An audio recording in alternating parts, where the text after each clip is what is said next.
팀장 중에 모든 일은 팀원한테 다 넘기고 팀원 평가만 하는 진짜 능력도 없는데 개념까지 없는 팀장이 있습니다. 이런 구제불능 팀장이 어느 순간 나를 타겟으로 두고 자기 일을 서서히 본인한테 넘기거나 슬슬 쪼면서 스트레스를 준다면 한시라도 빨리 적당한 대응법으로 그의 타겟에서 벗어나야 합니다.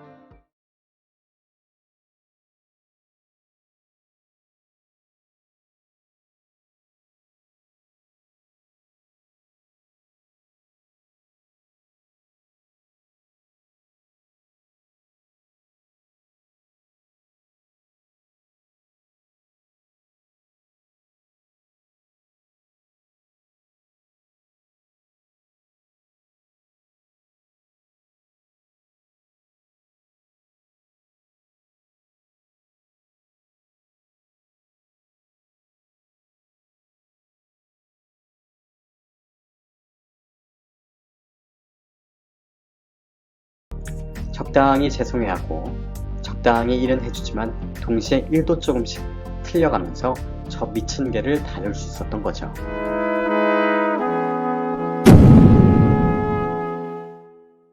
7. 직장 내 괴롭힘. X 같은 팀장의 일을 왜 대신해야 하지? 좋은 말로 거절하기. 팀장 중에 모든 일은 팀원한테 다 넘기고 팀원 평가만 하는 진짜 능력도 없는데 개념까지 없는 팀장이 있습니다. 진심으로 욕 나오는 팀장인데 웃긴 건 그런 팀장들 특징이 자기는 훌륭하게 팀장 역할을 수행하고 있다고 착각하고 팀장 대우는 더욱 받으려는 경우이죠. 정말 구제불능이 아닐 수 없죠. 이래서 팀원도 팀장을 평가하는 제도가 있어야 합니다. 그렇지 않으면 이러한 구제불능 팀장들이 가득한 최악의 회사가 되는 거죠. 물론 정말 능력있고 팀원을 위하고 정당하게 평가 수행을 하는 훌륭한 팀장도 있겠습니다만 여기에서 능력도 없고 일도 안 하면서 대접만 받길 바라는 최악의 팀장을 다루는 법에 대해서 알아보겠습니다. 사실 이러한 구제불능 팀장과는 애초에 갈등이 없는 것이 좋습니다. 왜냐하면 이런 구제불능 팀장은 사이코 기질에 자기 고집이 있어서 조금이라도 자기 마음에 안 들면 소리를 지르거나 비상식적인 업무 지시로 팀원을 정신적 고통에 빠뜨리기 때문이죠. 그래서 미친 개 놔두듯이 적당히 하는 그가 시키는 업무 처리하고 거리 두는 게 최고이긴 합니다. 그러나 이미 이런 구제불능 팀장이 어느 순간 나를 타겟으로 두고 자기 일을 서서히 본인한테 넘기거나 슬슬 쪼면서 스트레스를 준다면 한시라도 빨리 적당한 대응법으로 그의 타겟에서 벗어나야 합니다. 왜냐하면 이런 미친 개한테 물리는 것은 치명적인 부상이 될 수 있기 때문이죠. 즉, 스트레스로 회사 생활에 큰 위기가 올 수 있다는 것입니다. 즉, 이런 구제불능 사이코 팀장이랑은 엮여봐야 좋을 게 없습니다. 그러나 이미 큰 갈등에 빠져 있다면 1장 X 같은 팀장과의 갈등 해결할 수 없다면 무언의 공격 편을 참고하세요. 그렇지만 또 팀장의 일을 나한테 넘기는 상황은 받아들이기 힘들죠. 아니 높은 연봉을 팀장한테 주는 이유가 팀장 일을 하라고 높은 돈 주는 건데 그걸 팀원인 나한테 넘기는 게 말이 되냐 말이죠. 정말 헛웃음밖에 안 나오는 진짜 구제불능 팀장입니다. 오히려 팀이 어려움에 빠졌으면 본인이 먼저 나서서 해결하고 모범을 보여야 하는데 그러기는커녕 팀원한테 일을 다 떠넘기고 시킨다니요. 자기 일인데도 불구하고 떠넘겨서 혹시라도 그 떠넘긴 일을 팀원이 제대로 수행하지 못하면 오히려 성을 내고 연말 수행 평가에 그 팀원의 점수를 낮게 줘버립니다. 정말 이 글을 쓰는 제가 다 열받네요. 다시 한번 이래서 팀원이 팀장을 평가하는 시스템도 있어야 한다는 것입니다. 그렇다면 이런 구제불능 팀장이 나를 타겟으로 서서히 자기 일을 떠넘기고 스트레스를 준다면 어떻게 저 미친 팀장을 열받지 않게 하고 동시에 서서히 그의 타겟에서 벗어날 수 있을까요? 개를 다룬다고 생각을 한번 해보시죠. 어차피 저런 구제불능 팀장은 개만도 못한 존재기에 개를 비유로 둔다면 딱 좋을 것 같습니다. 미친 개가 달려든다고 상대도 같이 달려들면 그 미친 개한테 물리기 딱 좋습니다. 그렇다고 쫄아서 아무것도 안 하고 가만히 있어도 물리죠. 그렇기 때문에 적당한 지점을 골라서 행동을 하셔야 합니다.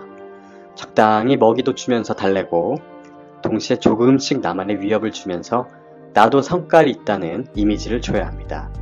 그래야 그 미친 개는 적당한 선에서 공격을 멈추고 다른 타겟을 찾으러 갈 겁니다. 결론적으로 구제불능 사이코 팀장이 그러한 행동을 본인한테 한다면 내 에너지 상태를 고려했을 때 큰 지장이 없는 선에서 팀장이 시키는 일은 하십시오. 단 그 작은 일을 하는 것이 얼마나 고된 일인지를 계속 확대하셔야 합니다. 그 작은 일을 잘하면 구제불능 팀장은 당신이 일을 잘하니 업무 평가를 좋게 주기보다는 옳지 잘됐다 하면서 더더욱 자기 일을 당신에게 떠넘길 겁니다. 그래서 그 시킨 일이 고된 일이라는 것을 보여주기 위해 1. 제출일도 좀 늦어주시고 2. 적당히 틀리기도 하고 3. 이메일에 꼭 참조 넣으셔서 굳이 안 써도 되는 이메일도 많이 보내시면서 이 일이 내가 하기에 벅차다는 느낌을 팍팍 주십시오.